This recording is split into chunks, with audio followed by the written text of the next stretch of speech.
A'udzu billahi minasyaitonir rajim. Bismillahirrahmanirrahim. Innal hamdalillah nahmaduhu wa nasta'inuhu wa nastaghfiruh wa na'udzu billahi min shururi anfusina wa min sayyiati a'malina. May yahdihillahu fahuwal muhtad wa may yudlil falan tajida lahu waliyyan mursyida. Asyhadu an la ilaha illallah wahdahu la syarika lah wa asyhadu anna Muhammadan abduhu wa rasuluh la nabiyya ba'dah. Allahumma shalli ala Muhammad wa ala alihi wa sahbihi ajma'in ma ba'd. Assalamualaikum warahmatullahi wabarakatuh. Mari kita awali kajian ini dengan membaca basmalah bersama-sama. Bismillahirrahmanirrahim. Alhamdulillah wa syukurillah. Kita memuji Allah dan bersyukur kepadanya karena pagi ini kita masih diberi nikmat yang banyak. Termasuk yang nikmat luar biasa adalah diberi kesempatan hidup di dalam iman dan Islam. Oleh karena itu jemaah sekalian, kita jaga baik-baik nikmat yang terbaik dari Allah, yaitu iman Islam kita ini sebaik-baiknya. Pagi ini kita mengaji sebagai pengganti hari Selasa yang lalu yang kita tidak bisa kita geser ke hari ini. Dan itu insya Allah nanti Sabtu pagi kita ngaji tafsir ya, sebagai pengganti Rabunya. Pagi ini kita akan mengkaji tentang tauhid, yaitu hadis-hadis yang membahas tentang tauhid, termasuk keutamaan tauhid. Jemaah sekalian, tauhid itu menjadi landasan pokok di dalam bangunan keislaman kita. Jadi kalau tauhidnya kuat, itu ibarat fondasi bangunan itu kuat. Kalau fondasi kuat, insya Allah bangunan di atasnya itu akan berdiri dengan kokoh, dengan tegaknya. Tetapi kalau bangunan itu lemah, maka fondasi itu lemah, maka bangunan itu akan mudah rapuh gitu. Jadi sehingga ini sangat penting. Jadi kehidupan seorang muslim itu tauhid itu sangat-sangat penting. Jadi kalau pakai istilah bahasa sekarang ya, tauhid itu harga mati buat orang Islam, jadi nggak bisa ditawar-tawar.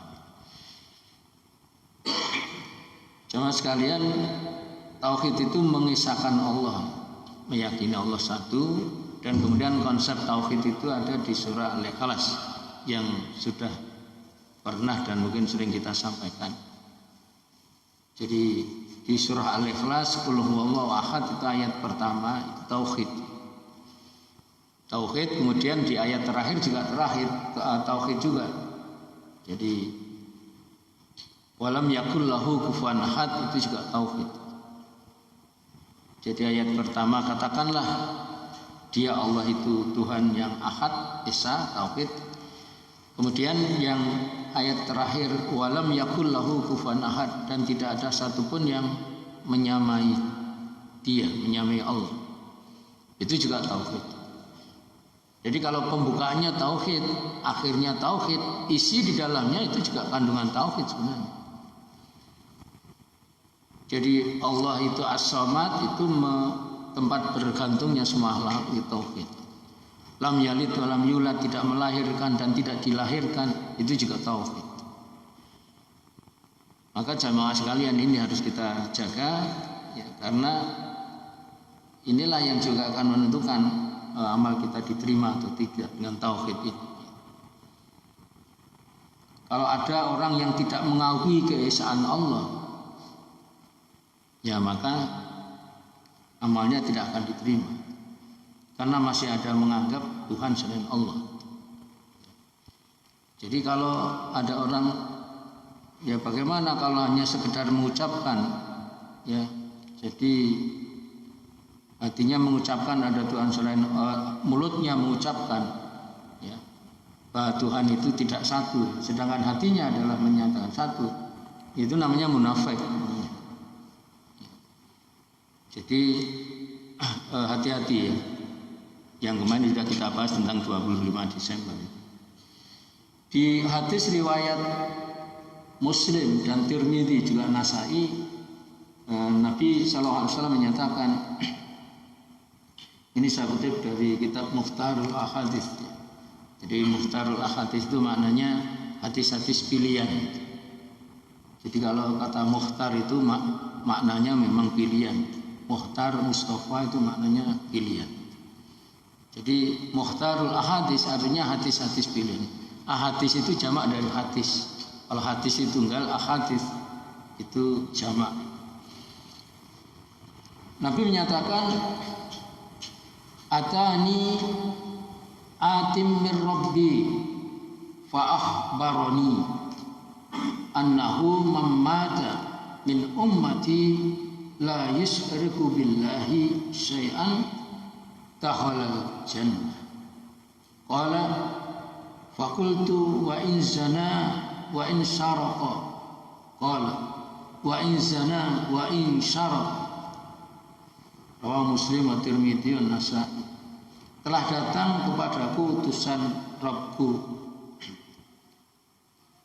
datang Rasulullah, lalu ia memberitahukan kepadaku bahwa barang siapa di antara umatku mati dalam keadaan tidak menyekutukan Allah dengan sesuatu pun, niscaya dia masuk surga. Kemudian perawinya ini tanya, bagaimana kalau ia itu pernah berzina dan pernah mencuri? Nabi sallallahu alaihi wasallam menjawab, sekalipun dia berzina dan sekalipun dia mencuri.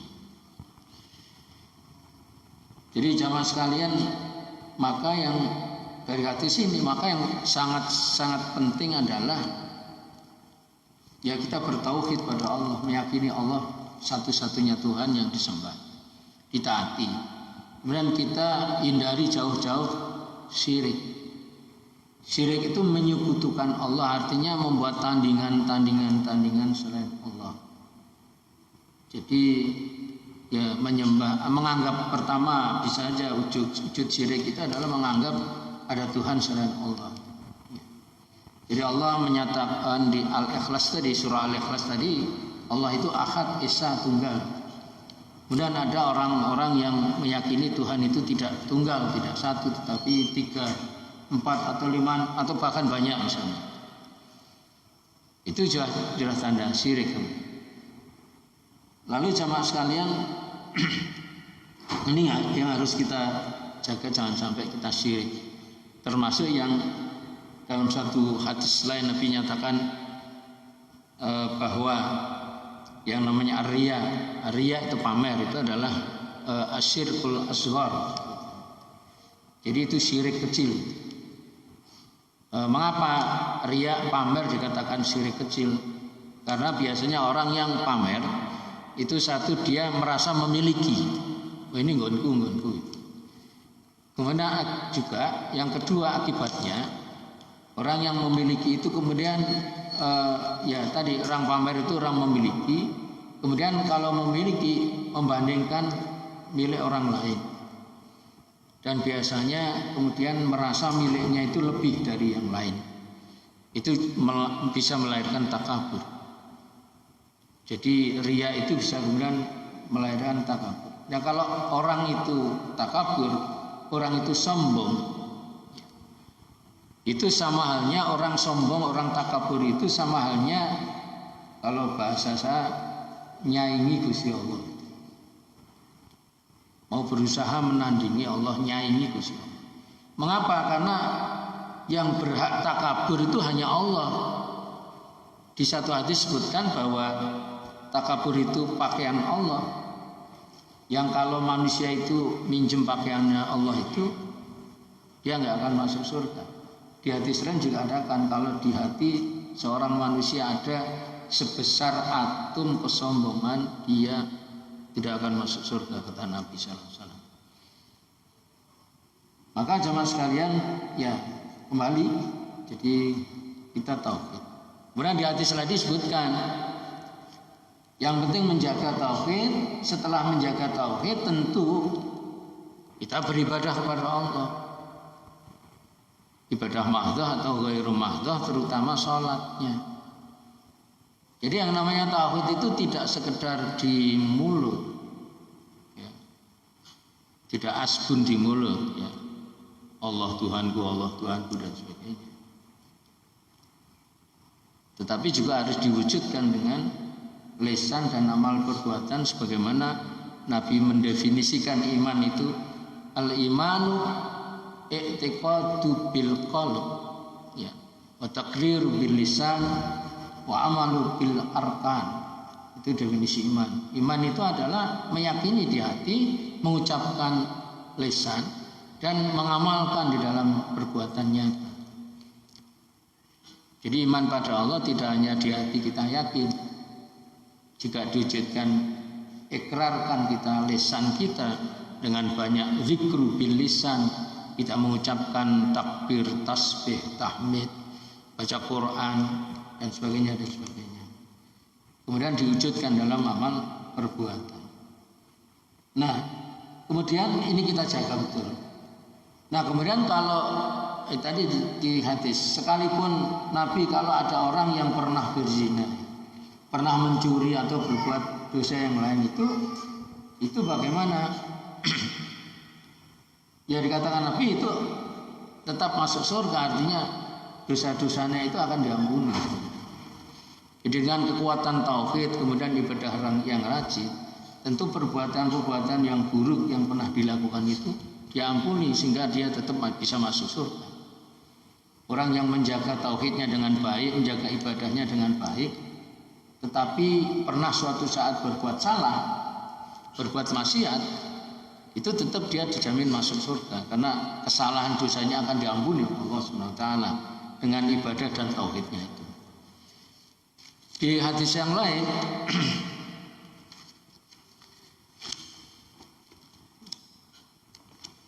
Nabi menyatakan, hadisnya agak lebih panjang, dari Abu Hurairah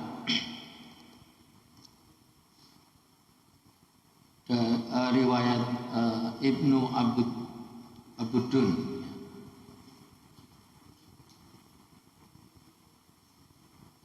Nabi menyatakan, hadara malakul mauti rajulan yamutu. Jadi malaikat maut mendatangi orang yang akan mati. Malaikat datang mendatangi orang yang mau mati. Fasaqqa a'dha'ah. Lalu ia membelah semua anggota tubuhnya. Ya, bisa teruskan baca terjemahannya aja untuk menyingkat waktu. Jadi datang membelah semua anggota tubuhnya. Ternyata dia tidak menemukan suatu amal baik. Jadi amal baiknya nggak ada, ya, tidak ada dalam tubuhnya itu. Kemudian ia membelah hatinya, dia belah hatinya. Ternyata malaikat itu tidak menemukan suatu amal kebaikan juga di hati itu. Di hatinya nggak ada kebaikan. Lalu malaikat itu membuka kedua rahangnya. Ternyata ia menemukan lesannya. Dalam lesannya itu menempel pada langit-langit mulutnya. Apa yang terlihat di situ, yang tertempel di situ, karena mengatakan la ilaha illallah, tidak ada Tuhan selain Allah. Maka mayat mendapatkan ampunan berkat kalimat ikhlas itu. Teman sekalian, la ilaha illallah itu sering disebut dengan kalimatut thayyibah, tapi juga disebut dengan kalimatul ikhlas. Mengapa disebut? Kalau kalimatut thayyibah maknanya kalimat yang baik dan bahkan itu terbaik.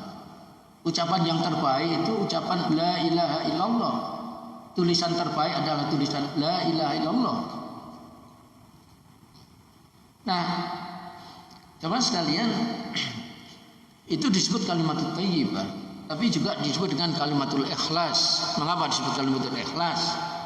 Kata kalimah adalah kalimat namanya. al-ikhlas itu artinya murni asli. Murni asli, masih bersih, belum kecampuran apa. Nah, kalimatul ikhlas ini dihubungkan dengan suratul ikhlas. Artinya la ilaha illallah bisa dikatakan itu kalimatul ikhlas, artinya kalimat ungkapan sebagai ringkasan surah Al-Ikhlas atau akibat dari surah Al-Ikhlas. Jadi Al-Ikhlas itu isinya tauhid, kemudian diungkapkan dengan kalimatut thayyibah, kalimatul ikhlas, la ilaha illallah, itu juga disebut dengan kalimat tauhid, disebut dengan tauhid uluhiyah, mengakui satu hanya Allah yang pantas disembah, ditaati, dicintai dan sebagainya. Nah, ini kalimatul ikhlas. Kembali ke hadis tadi. Jadi dijelaskan tadi, malaikat mendatangi seseorang yang akan mati, kemudian dilihat di tubuhnya, di bagian mana tubuhnya itu kok nggak ada kebaikan. Artinya boleh juga diartikan nggak ada kebaikan itu, kebaikannya sangat sedikit, malah lebih banyak keburukannya. Tetapi kemudian dilihat di lisannya ada menempel la ilaha illallah, maka kemudian dosa-dosa itu diampuni. Maka betapa dahsyatnya kalimat la ilaha illallah. Cuma sekalian, tetapi kita jangan bermain, jangan bersandiwara. Kadang orang kemudian bisa orang bersandiwara, ya kalau gitu kita tiap hari zikir bilisan la ilaha illallah. Ya kita bacalah 1000, 2000, 30.000 kali gitu. Ya. Tapi kemudian orang itu masih berbuat maksiat, apalagi maksiatnya dengan sengaja, dengan ini. Ya. Nah, kalau ada orang seperti itu, ya itu malah orang itu main-main, melecehkan. Jadi logikanya begini, la ilaha illallah, tidak ada ilah, tidak ada Tuhan yang disembah kecuali Allah. Artinya orang itu sudah menyatakan, ya saya itu taatnya kepada Allah, cintanya hanya kepada Allah, taatnya kepada Allah, cintanya kepada Allah. Sedangkan semua cinta, semua ketaatan itu dalam rangka cinta taat pada Allah. Jadi taat saya pada pimpinan itu taat saya karena Allah, taat dalam rangka taat pada Allah. Nah, kemudian demikian juga konsekuensinya mengucapkan la ilaha illallah itu adalah juga ciri orang bertakwa, sebagaimana para khatib sering menyampaikan, orang takwa itu imtitsalu awamirillah wa ijtinabu nawahi. Orang bertakwa itu adalah orang yang melaksanakan perintah Allah dan menjauhi larangan Allah. Artinya kalau sudah la ilaha illallah itu ya seharusnya meninggalkan kemaksiatan. Itu rumus teorinya Quran gitu. Juga berdasar hadis tadi. Tetapi kalau toh manusia itu sok-sok berbuat salah misalnya, ya, masih ada kesalahan, masih ada dosa, maka dosa itu akan terampuni dengan ucapan dan keyakinan la ilaha illallah. Itu tapi itu tadi, jangan bermain-main. Nanti esok la ilaha illallah, esok pagi subuh la ilaha illallah, engko rada awan sithik maksiat. Engko dhuwur la ilaha illallah meneh, engko bar dhuwur maksiat meneh.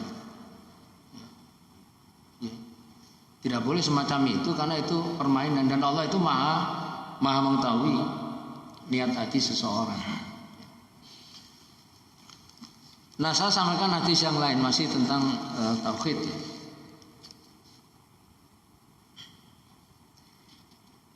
Di hadis riwayat Abu Ya'la dari Abu Bakar, Nabi nyatakan, alaikum bila ilaha illallah wal istighfar fa'aksiru minhuma. Perbanyaklah mengucapkan, ya. Nah, tapi sebelumnya perbanyaklah mengucapkan la ilaha illallah dan istighfar. Karena sesungguhnya iblis itu telah berkata, ini saya lanjutkan terjemahnya saja, menyingkat waktu. Aku telah membinasakan manusia dengan dosa-dosa, tetapi mereka membinasakan diriku dengan kalimat la ilaha illallah dan istighfar. Setelah aku melihat hal tersebut, lalu aku membinasakan mereka bahwa melalui hawa nafsunya, sedangkan mereka menduga bahwa diri mereka berada dalam petunjuk. Nah ini menarik, ini asik ini. Cuma sekalian, hadis tadi menyatakan bahwa perintah Allah memerintahkan supaya memperbanyak baca kalimatul thayyibah atau kalimatul ikhlas dan juga istighfar. Ya banyak aja, perbanyak aja. Jadi zikir yang paling sering ya ucapan itu la ilaha illallah, kemudian istighfar. Oh ya, sebelum saya lanjutkan di sini saya ingatkan, jadi ingat. Jadi ketika kita membaca kalimatut thayyibah tadi, perhatikan bahwa lam yang diawali di awal la ilaha illallah itu disebut dengan lam nahiyah, yaitu lam larangan atau tidak. Ya, jadi mana la dibaca panjang, lamnya dibaca panjang. La itu lam nahiyah, artinya lam larangan atau tidak, yang menyatakan tidak atau larangan. Maka kalau panjang dibaca panjang. Jadi la ilaha, tidak ada Tuhan yang disembah illallah, kecuali Allah. Bacanya harus panjang. Jangan sampai pendek, karena kalau ada lam dibaca pendek, kalau dalam bahasa Arab itu namanya lam taukid, itu dibaca pendek. Lam taukid dibaca pendek, lam nahiyah dibaca panjang. Jadi kalau panjang ya panjang, pendek, karena duanya itu bertentangan. Kalau lam nahiyah dibaca panjang tadi tidak, jangan atau tidak, maka dibaca pendek lam taukid itu menyangatkan, menyungguhkan, sungguh. Kan bertentangan. Yang satu tidak, malah yang satu sungguh. Ya. Tidak belajar, sungguh belajar, kan berlawanan. Jadi hati-hati membacanya, jangan sampai pendek. Karena kadang-kadang saya mendengar dibaca pendek itu ketika membacanya cepat, karena mengejar jumlah banyak. Jadi mengejar jumlah banyak, bacanya cepat, jadi pesannya bacanya pendek. La ilaha illallah, la ilaha illallah, la ilaha, misalnya gitu ya. Maka ini hati-hati, bisa berlawanan artinya. Ya walaupun kita nggak niat begitu, memang ya tidak punya niat, iya. Tapi ya sebagaimana warattalnahu tartila misalnya. Jadi bacalah dengan tartil, dengan tepat, panjang pendeknya, tajwidnya dan sebagainya. Apalagi dua ini bisa maknanya bisa bertentangan. Contoh yang lain misalnya wal asr, demi masa. Innal insana lafi husrin. Innal insana, sesungguhnya al-insan lafi husrin, itu lamnya dibaca pendek. Lafi husrin, sungguh dalam kerugian. Jadi jangan dibaca panjang. Innal insana lafi husrin. Jadi kalau dibaca panjang nanti malah sebaliknya. Seharusnya dibaca pendek. Innal insana lafi husrin illa, lafi husrin illa. Jadi dibaca pendek karena artinya sungguh dalam kerugian. Sesungguhnya manusia sungguh dalam. Jadi jangan dibaca panjang. Kalau dibaca panjang nanti malah tidak. Innal insana lafi husrin. Kalau dibaca panjang itu menjadi tidak. Sesungguhnya manusia itu tidak rugi, kan malah bertentangan. Maka dibaca pendek, innal insana lafi husrin, ya, sesungguhnya manusia itu sungguh rugi. Illal ladzina amanu wa amilus solihati wa tawassaw bil haqq wa tawassaw bis sabr. Kecuali iman, amal saleh, benar dan sabar. Nah, itu kemudian satu lagi masih la ilaha illallah, itu karena lam nahiyah tadi, lam panjang, kemudian digabung dengan illa, tidak bla bla bla kecuali, tidak kecuali, itu bentuk kalimat yang meyakinkan, menyungguhkan, mantap. Tidak kecuali, tidak ada Tuhan di alam ini, nggak ada Tuhan, nggak ada Tuhan kecuali Allah. Itu mantap. Tidak ada wanita yang pun cintai, nggak ada wanita, nggak ada kecuali kamu seorang. Itu mantap sekali. Nah, kita kembali ke hadis tadi. Jemaah sekalian, kita diperintahkan banyak membaca istighfar, banyak membaca la ilaha illallah. Jadi ada seorang ulama, saya lupa namanya, mungkin Hasan Basri. Jadi nasihat beliau adalah apapun yang terjadi, kesalahan apa yang terjadi, dosa apa yang terjadi, bencana apa yang terjadi, itu jawabnya cuma satu, banyak istighfar. Kok saya rezekinya rejek seret toh Pak? Kamu banyak istighfar. Kok hari ini saya kehilangan apa gitu, banyak istighfar. Kok saya pokoknya mengungkapkan masalah itu solusinya cuma satu aja, kamu berbanyak istighfar, itu aja. Itu aja. Makanya ini bisa kita pakai ya sebagai solusi hidup. Kemudian jamaah sekalian, jadi kita diperintahkan untuk banyak istighfar, karena ada sini mengatakan yang namanya setan itu membinasakan manusia. Jadi membinasakan manusia dengan godaan ke dengan dosa-dosanya itu. Tapi yang namanya istighfar sama kalimatul la ilaha illallah tadi, itu yang membinasakan setan.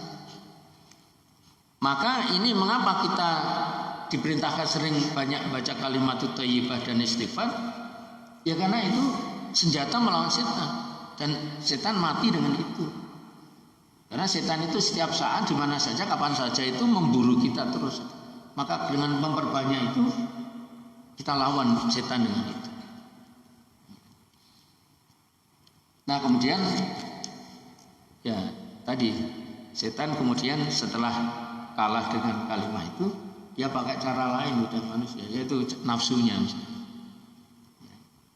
Jadi dengan nafsunya, tapi dengan nafsu itu pun solusinya tadi dengan kalimat thayyibah dan istighfar. Satu lagi sebagai penutup, ini ada hadis pendek riwayat Bukhari. Nabi menyatakan,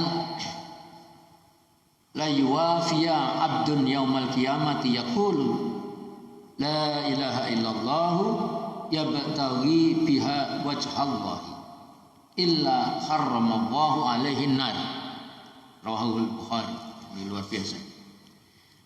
Seorang hamba yang mengucapkan la ilaha illallah, tidak ada Tuhan yang disembah kecuali Allah, seraya mengharap pahala dari Allah.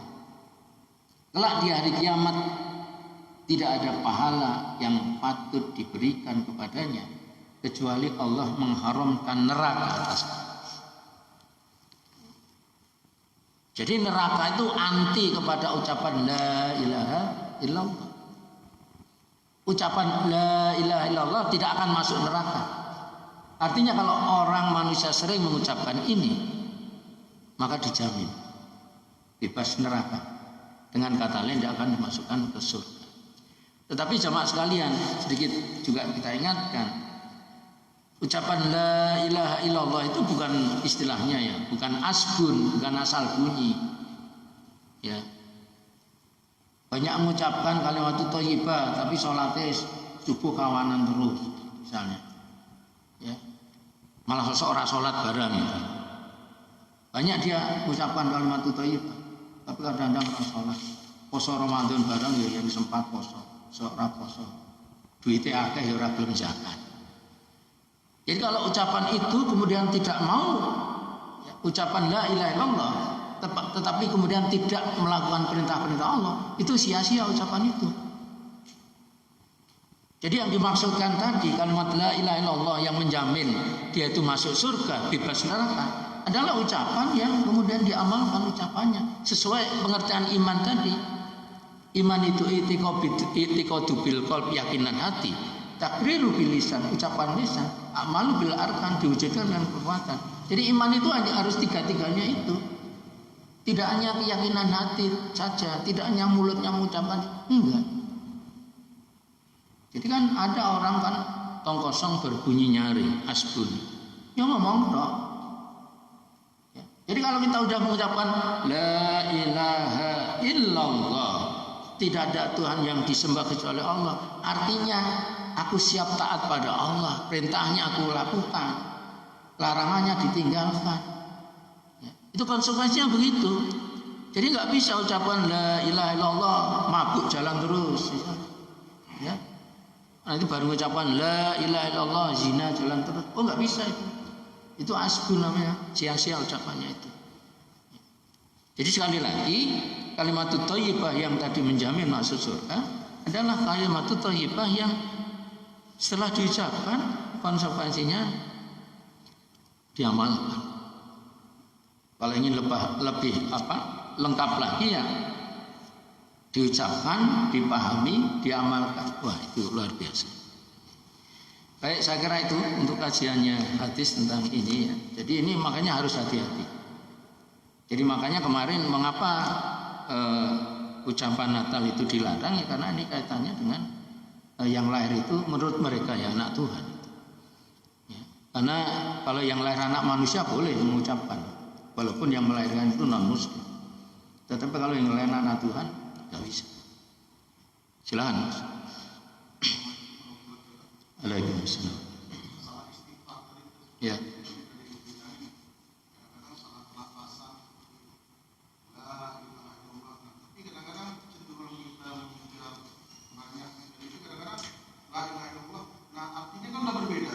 Ya.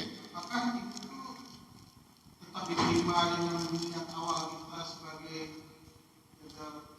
Allah atau seperti yang dilapaskan di kita?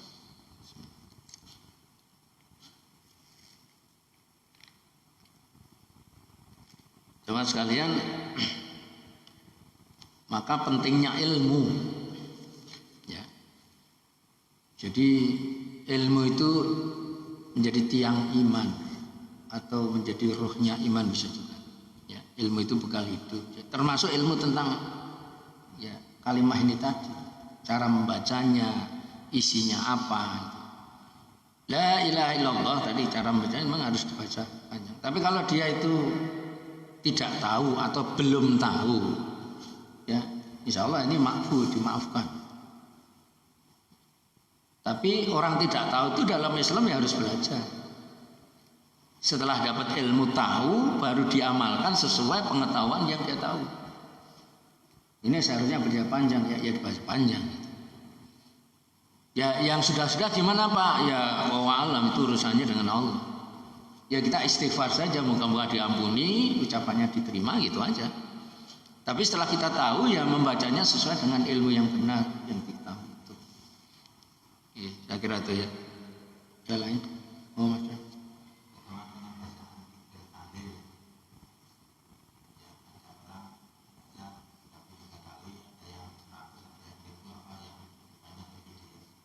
Ya, jadi dalam hadis tadi cuma dinyatakan perbanyaklah. Nabi tidak menentukan angkanya. Kamu baca 1000 kali enggak? Saya belum menemukan hadis-hadis yang menyatakan sekian ribu. Tapi di hadis itu ya perbanyaklah. Ya, lebih banyak memang lebih baik. Gitu. Ya istilah banyak itu bisa tafsirannya macam-macam ya. Ada yang mengatakan banyak itu lebih dari 2, ada yang lebih dari 3. Ya mungkin orang mengatakan itu 5 banyak, 20 ya banyak, 100 banyak ya. Jadi ya bisa saja sebanyak-banyaknya. Tapi kan orang hidup itu kan tidak sekedar mengucapkan itu saja, ada kerjaan-kerjaan lain. Jadi kalau misalnya mampu baca 100 kali nggak apa-apa, terserah aja. Tapi Nabi memang saya belum menemukan hadis yang tentang angka itu. yang dikatakan tadi faat saru tadi yang disebutkan di hadis tadi, memperbanyak itu tadi. Yang memperbanyak itu ya jumlahnya yang terserah. Kalau memang waktunya longgar ya lebih banyak, tapi ya lebih banyak enggak apa-apa. Tapi walaupun kita baca banyak misalnya, tetap kembali cara bacanya yang benar. Jadi jangan sampai kita ngejar banyak, membacanya cepat. Biasanya mengapa salah baca yang harus panjang kemudian pendek? Karena satu cepat bacanya. Cepat karena ngejar banyak. Sebenarnya baca itu nggak usah ngebut, biasa aja lah. Ya biasa aja. La ilaha illallah. La ilaha illallah. La ilaha illallah.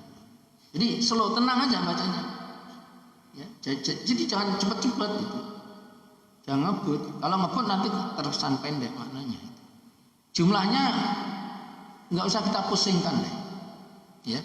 Kalau baca normal, la ilaha illallah, la ilaha illallah, la ilaha illallah, la ilaha illallah, la ilaha illallah, la ilaha illallah, apa-apa.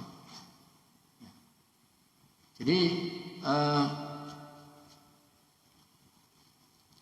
Jadi kalimat tahlil itu ya, tahlil itu artinya apa? Tahlil itu artinya la ilaha illallah itu.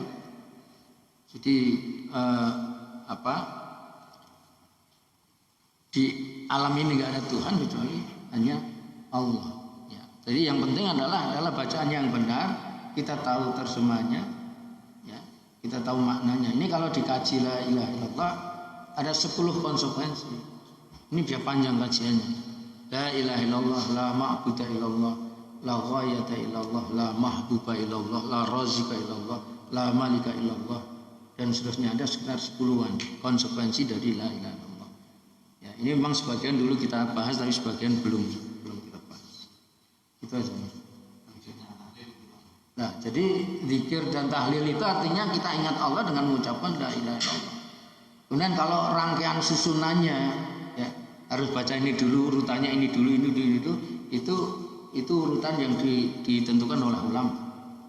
Ya, Nabi tidak mengurutkan itu.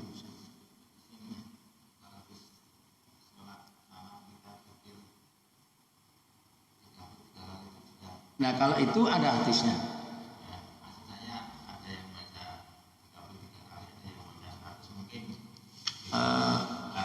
Ya kalau hadisnya yang saya tahu 33 kali. Iya, maksudnya 33 sama 100 itu maksudnya jadi yang mana? Kalau yang 33 kan proses sesuai hadisnya gitu. Ya gini aja. Kalau pas sholat memang hadisnya ada, ya kita bacanya 33 aja. Nanti kalau ini tambahan cari di waktu-waktu yang lain. Jadi kita lakukan mengikuti petunjuk itu. Jadi petunjuk itu kita lakukan aja. Kalau toh nanti ingin istilahnya menambah ya bisa di momen yang lain. Ya. Jadi bukan momen setelah sholat misalnya. Jadi makanya ketika kita jalan kita zikir mengucapkan, ketika kita isya zikir mengucapkan itu, ya nggak apa-apa. Jadi isya sambil la ilaha illallah Muhammadur Rasulullah, la ilaha illallah. Ya, mau kalau ingin lengkap juga lebih bagus. La ilaha illallah Muhammadur Rasulullah, la ilaha illallah Muhammadur Rasulullah, la ilaha illallah Muhammadur Rasulullah. Itu yang lebih lengkap karena ini satu paket. Ya, satu paket. La ilaha illallah Muhammadur Rasulullah. Kita mengakui Allah itu Tuhan yang disembah, beribadah, dan cara ibadah kita tahu dari Rasulullah. Makanya keduanya dipaketkan. Ya kalau saya cenderung dilengkapi aja. La ilaha illallah Muhammadur Rasulullah, la ilaha illallah Muhammadur Rasulullah. Oke, saya kira itu. Yang lain kalau ada, kalau enggak kita mau masuk.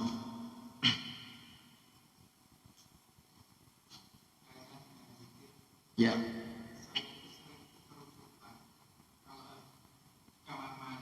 Ya.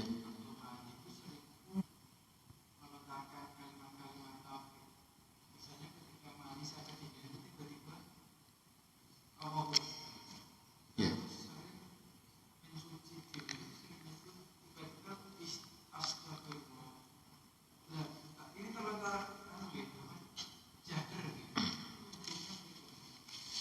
Ya, jadi ada kaitannya dengan akhlak ya. Jadi Imam Ghazali mendefinisikan akhlak itu kurang lebih tertanamnya jiwa ke dalam tubuh kita, roh jiwa dalam tubuh kita. Kemudian mendorong kita berbuat secara refleks, secara otomatis, nggak dipikir-pikirkan. Itulah pengertian akhlak. Kalau kemudian secara refleksnya itu baik, itu berarti akhlak baik. Tapi kalau refleksnya buruk, itu menjadi akhlak buruk. Dan ini dibangun dengan kebiasaan. Saya ambil contoh lain dulu. Jalan-jalan ke Sandung, begitu ke Sandung, yes, apa yang keluar dari mulut? Ya tergantung kebiasaan kita ya. Kebiasaan kita innalillah ya innalillah, astagfirullah innalillah itu kan. Itu berarti akhlak yang baik. Tetapi kalau begitu kesandung yang keluar kebun binatang, hewan-hewan keluar misalnya, misuh-misuh misalnya, karena memang kebiasaannya begitu, itu akhlak yang buruk. Nah apa yang Mas Harto lakukan, dan kita sering juga ya, kita karena sudah kebiasaan gitu ya, kita sering macam astagfirullah gitu kan, innalillah gitu kan, Allahu Akbar misalnya. Itu karena sudah kebiasaan kita, sehingga yang muncul secara otomatis setelah itu. Itulah akhlak baik. Tetapi memang akhlak baik itu ya, tapi dalam bahasa itu ya itu benar, tapi ora bener. Benar tapi ora bener. Dan itu nggak sengaja, ya nggak apa-apa. Tapi kalau sudah sadar ya keluar dari kamar mandi ya istighfar ya Allah. Istighfar karena tadi tidak sengaja ucapan itu di kamar mandi. Itu memang tidak boleh mengucapkan kalimat-kalimat thayyibah di dalam. Mengapa? Karena tempatnya najis. Najis itu penuh setan. Nah kalau hanya sekedar batin nggak apa-apa. Batin kepikiran nggak apa-apa. Batin kepikiran nggak apa-apa. Jadi itu saya kira. Saya kira itu hari ini ya yang bisa kita bahas. Insya Allah nanti Sabtu pagi kita lanjutkan kajian tafsir. Ini tematiknya kita liburan dulu. Ya, nanti kita tahun baru ada tematik khusus, malam tahun baru kita ngaji lagi. Kita tutup dengan membaca hamdalah alhamdulillahirabbil alamin. Subhanakallahumma wa bihamdika asyhadu an la ilaha illa anta astaghfiruka wa atubu ilaik. Assalamualaikum warahmatullahi wabarakatuh.